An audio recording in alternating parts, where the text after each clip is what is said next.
আজকে আমার ছেঁড়া ভোড়া রান্নাঘরকে জোড়াতালি দিয়ে নতুন মহিলারা একবার সংসার শুরু করার পর সব থেকে শখের জায়গা আমি মনে করি রান্নাঘর। আজকে আমার রান্নাঘরে নতুন করে রং করলাম এবং নতুন একটা লুক দিলাম। সো হ্যালো এভরিওয়ান, আসসালামু আলাইকুম। আপনারা সবাই কেমন আছেন? ওয়েলকাম জানাচ্ছি আমার নতুন একটা ভিডিওতে। আমার ঘর বাড়িতে দেয়াল থেকে শুরু করে গ্রিল পর্যন্ত যেখানে যা রং দিতে হয় সবকিছু তো আমিই করি। আর এটা হচ্ছে আমার কিচেনের জানালা, আর এটা আমি পরিষ্কার করে নিতেছি শিরিষ কাগজ দিয়ে ঘষে, তারপর একটু কাঁচি দিয়ে নিলাম। বৃষ্টির পানি এসে জানালার অবস্থা একেবারে নাজেহাল। এই জানালার গ্রিল গুলো যে কে চয়েস করেছিল, পরিষ্কার করতে গেলে যে এমন ঝামেলা, হাত ঢোকে না কিছু না। এই জন্য আমি বাজার থেকে এক কৌটা রং এনেছি, একদম ছোট কৌটা। আর ভিতর পরিমাণ মতো তারফিন তেল ঢেলে নিলাম। এরপর আমি রং করা একটা ব্রাশের সাহায্যে আমার জানালাগুলো ভালো করে রং দিয়ে নিলাম। আর আমার কিচেনের অলটা যেহেতু সাদা, সেজন্য আমি হলুদ কালার করে নিয়েছি। নিজের ঘর, রান্নাঘর এসব কিছু পরিপাটি করতে রাখতে আমার ভীষণ ভালো লাগে। বিশ্বাস করেন, আমার এই সাজানো গোছানো সংসারটাতে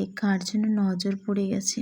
আমি যে ভিডিওতে ভয়েস দিতেছি এটাও আমি আতঙ্কে, মানে আমি নিজে অনেকটা ভয় পেয়েছি। আমি ভীষণ ভয়ে ভয়ে থাকি, না জানি কখন আপনাদের মাঝ থেকে হারিয়ে যায়। সব কথা তো আর সোশ্যাল মিডিয়াতে বলা যায় না, তারপরেও বলে ফেললাম যেহেতু আপনাদের সাথে সবকিছু শেয়ার করি। এন্ড সবাই আমার জন্য দোয়া করবেন, আমি যেন যে কোনো পরিস্থিতিতে নিজেকে সামলে নিতে পারি, নিজেকে রক্ষা করতে পারি। আল্লাহ যেন আমাকে সকল বিপদাপদ থেকে মুক্তি দেয়। না ভাগ্যে কি আছে, তারপরেও অনেক সাবধানে থাকি। যেটা কপালে লেখা আছে সেটা তো হবেই। যাই হোক, জানালার গ্রিলটা ঘষেছিলাম, তার জন্য নিচে অনেক ময়লা পড়েছে। এছাড়া আমার কিচেনের আজকে একটু ডিপ ক্লিনিং এর কাজটা করে নিলাম। প্রতিদিনই রান্নাঘর অনেক বেশি পরিষ্কার রাখি, তবে আজকে একটু একেবারে ঝকঝকে পরিষ্কার করতেছি। আর আমার এই গ্যাসের চুলার নিচে অনেক ময়লা পড়ছে, তার জন্য এগুলো আমি ভালো করে হুইল পাউডার দিয়ে পরিষ্কার করে নিতেছি। পরিষ্কার পরিচ্ছন্ন থাকলে না রান্নাঘরে পোকামাকড় আসে না, পিঁপড়া আসে না, অনেক বেশি ভালো লাগে। তো দেখেন আমার চুলা দুইটা অনেক বেশি পরিষ্কার হয়েছে, আর টাইলস গুলো অনেক চকচক করতেছে। আমার নিজের ঘর, নিজের রান্নাঘর সবকিছু সবসময় পরিষ্কার, সাজানো গোছানো সবকিছু এরকম রাখতেই ভালো লাগে। আর এগুলো হচ্ছে হুইল পাউডার দিয়ে ভালোভাবে পরিষ্কার করে নিয়েছিলাম। এরপর একটা শুকনো ন্যাকড়া দিয়ে মুছে নিচ্ছি। আজকে আমার রান্নাঘরে স্যাভলন ব্যবহার করেছি। আমার রান্নাঘর প্রতি সপ্তাহে একদিন স্যাভলন দিয়ে পরিষ্কার করি। আর সংসারী একটা মেয়ের সব থেকে শখের জায়গা আমি মনে করি রান্নাঘর। সবকিছু যখন ডিপ ক্লিনিং এর কাজ শেষ হয়েছিল তখন ঘুরতেছিলাম আর বারবার রান্নাঘরের দিকে তাকিয়ে দেখতেছিলাম। স্বস্তি, মানে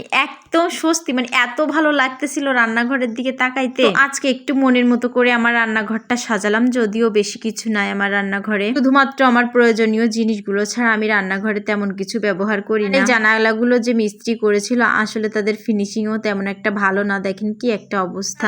ঘষে মেজে যতটুকু ভালো লাগছে আলহামদুলিল্লাহ, আমার তো দেখে ভীষণ ভালো লাগছে। আর জানালায় দেওয়া এই ইয়েলো কালারটা না আর 2-3 দিন পর ভালো করে ফুটে উঠবে, যতই রোদ লাগবে শুকাবে, তারপর অনেক ভালো লাগবে। তো কেমন লাগলো আমার এই রান্নাঘরটা সবাই অবশ্যই জানাবেন।